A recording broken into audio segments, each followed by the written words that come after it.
ជំរាបសួរពុកម៉ែបងប្អូនក៏ដូចជាប្រិយមិត្តធុនិងសួស្តីបងប្អូនសពេតទាំងអស់គ្នាបាទថ្ងៃនេះដុកទ័រសុនសូមធ្វើការចែកម្លែកពុកម៉ែបងប្អូនក៏ដូចជាប្រិយមិត្តធុនិងបងប្អូនសពេតទាំងអស់គ្នាអំពីវិធានបទសុខភាពមួយទៀតហើយបាទថ្ងៃនេះយើងនិយាយអំពីជំងឺរោគស្ត្រី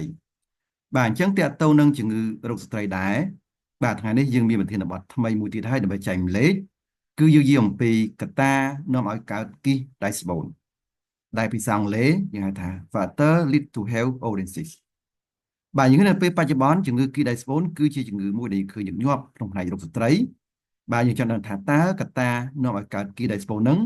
មានកត្តាអ្វីខ្លះបាទយើងចង់ដឹងតើគ្នាសូមស្ដាប់ការបកស្រាយពីខ្ញុំបាទជាបន្តបន្ទាប់ដូចតទៅ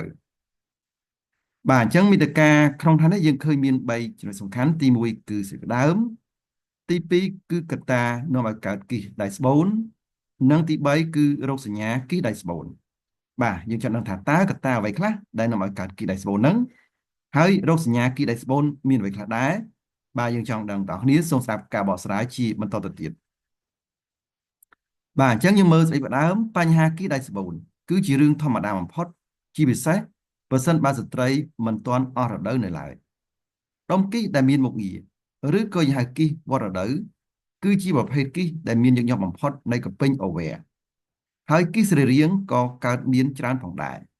បាទអញ្ចឹងគិសតកតទៅនឹងមុខងារឬក៏ថាគិសតកតទៅវត្តដៅយើងឃើញមានច្រើនបន្តមកតកតទៅគិសរីរាង្គបាទហើយក្នុងគិសរីរាង្គនោះក៏អាចមានគិសខ្លះវាអាចវិវត្តដែរតកតទៅនឹងជំងឺមហារីកបាទយើងត្រូវយល់ផងដែរអំពីបញ្ហាគិសដៃស្បូនហ្នឹងបាទអញ្ចឹងយើងមកជាបន្តទៀតតកតទៅកត្តានាំឲ្យកើតគិសដៃស្បូនតើកត្តាអ្វីខ្លះដែលនាំឲ្យស្ត្រីកើតគិសដៃស្បូនបាទយើងចង់ដឹងតើគ្នាសូមស្ដាប់ការបកស្រាយជាបន្តទៅទៀតបាទអញ្ចឹងយើងមើលកត្តានាំឲ្យកើតគីដៃស្បូនទី1គឺតកតងកត្តាអាយុគឺតកតងស្ត្រីក្នុងវ័យបន្តពូជអញ្ចឹងមិនថាបើសិនជាស្ត្រីមិនទាន់ពេញវ័យក៏គេមិនទាន់ឃើញមានជំងឺនឹងដែរអញ្ចឹងជំងឺនឹងគឺកើតលើស្ត្រី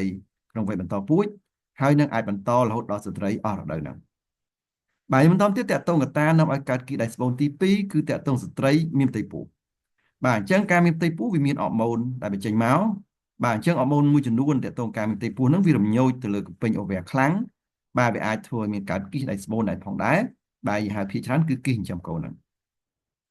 បាទយើងតទៀតទាក់ទងកត្តានាំឲ្យកើតគិសដៃស្បូនទី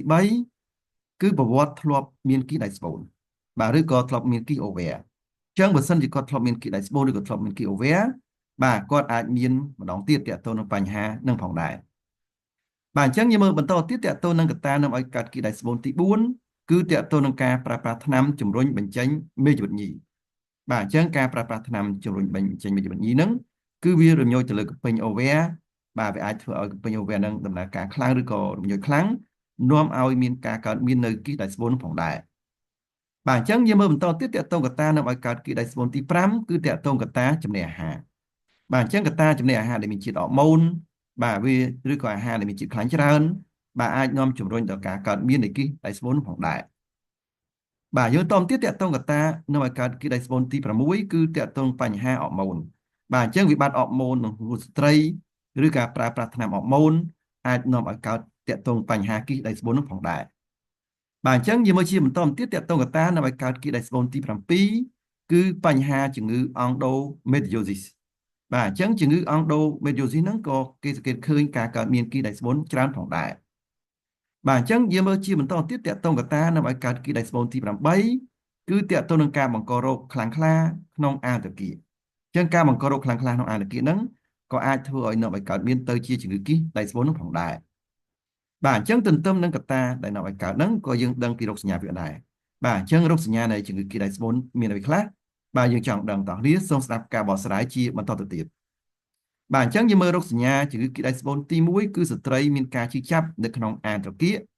ឬក៏ឈឺណែននៅផ្នែកខ្នងខាងក្រោមបាទអាហ្នឹងគឺជារោគសញ្ញាដែលសង្ស័យអំពីជំងឺគីដៃស្បូនផងដែរបាទយើងបន្តទៀតតកតងរោគសញ្ញាជំងឺគីដៃស្បូនទី2គឺស្ត្រីមានអារម្មណ៍តឹងណែនឬក៏ហើមពោះបាទនៅផ្នែកពោះខាងក្រោមមួយចំហៀងបាទអញ្ចឹងបើសិនជាកើតមួយចំហៀងរីកធំមួយចំហៀងយូរទៅវាអាចធំពេញពោះបាទធ្វើឲ្យស្ត្រីហើមពោះប៉ោងពោះផងដែរបាទយើងតទៀតតកតងរោគសញ្ញាជំងឺគីដៃស្បូនទី3គឺស្ត្រីមានការឈឺចាប់នៅពេលរួមភេទ បាទអញ្ចឹងនៅពេលដែលគីនៅវិធំវាសង្កត់ទៅលើមាត់ស្បូនទៅលើស្បូនអញ្ចឹងស្ត្រីនៅពេលដែលគាត់រួមភេទយើងគេថាមានការជិះចាប់ផងដែរបាទយើងមើលតទៀតតកតងរោគសញ្ញាជំងឺគីដៃស្បូនទី4គឺស្ត្រីឈឺចុកចាប់នៅពេលមករដូវម្ដងបាទជាពិសេសគឺតកតងគីអង់ដូមេរីយ៉ូនឹងឯងហើយនឹងតកតងនឹងគីមួយចំនួនទៀតបាទក៏អាចធ្វើឲ្យមានស្ត្រីមានការឈឺចាប់នៅពេលមករដូវម្ដងផងដែរបាទអញ្ចឹងយើងមើលជាបន្តទៀតតកតងនឹងរោគសញ្ញាជំងឺគីដៃស្បូនទី5គឺស្ត្រីអាចមានសញ្ញាឈឺតឹងឬក៏សង្កេតដល់បាទអញ្ចឹងបញ្ហាឈឺតឹងសង្កេតដល់ហ្នឹងគឺដោយសារបម្រែបរូបអរម៉ូនហើយនឹងការកើតមានតកតងគីដៃស្បូននឹងផងដែរបាទអញ្ចឹងយើងមើលបន្តទៀតតកតងនឹងរោគសញ្ញាជំងឺគីដៃស្បូនទី6គឺស្ត្រីមានអារម្មណ៍ធ្ងន់ធ្ងរនៅក្នុងពោះឬក៏នៅក្នុងអានតគីបាទនៅពេលដែលគីដៃស្បូនហ្នឹងគឺមានទំហំធំបាទអញ្ចឹងវាអាចធ្វើឲ្យស្ត្រីហ្នឹងចេះតែមានអារម្មណ៍ថាធ្ងន់ធ្ងរនៅក្នុងពោះឬក៏នៅក្នុងអានតគីផងដែរបាទមើលតទៀតតកតងរោគសញ្ញាជំងឺគីដៃស្បូនទី7គឺស្ត្រីមានសញ្ញានោមញឹកបាទអញ្ចឹងសញ្ញានោមញឹកហ្នឹងគឺជាសញ្ញាមួយដែលយើងឃើញមាននៅក្នុងជំងឺគីដៃស្បូនហ្នឹងផងដែរបាទអញ្ចឹងយើងមើលបន្តទៀតតកតងរោគសញ្ញាជំងឺគីដៃស្បូនទី8គឺមានរោគសញ្ញាទល់លាមក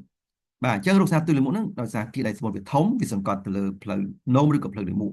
បាទអញ្ចឹងទៅលើផ្លូវនោមយើងឃើញមិញហើយវាអាចឲ្យនោមញឹកបាទទៅលើផ្លូវលាមកវិញវាអាចធ្វើឲ្យស្ត្រីហ្នឹងមានបញ្ហាទល់លាមកផងដែរ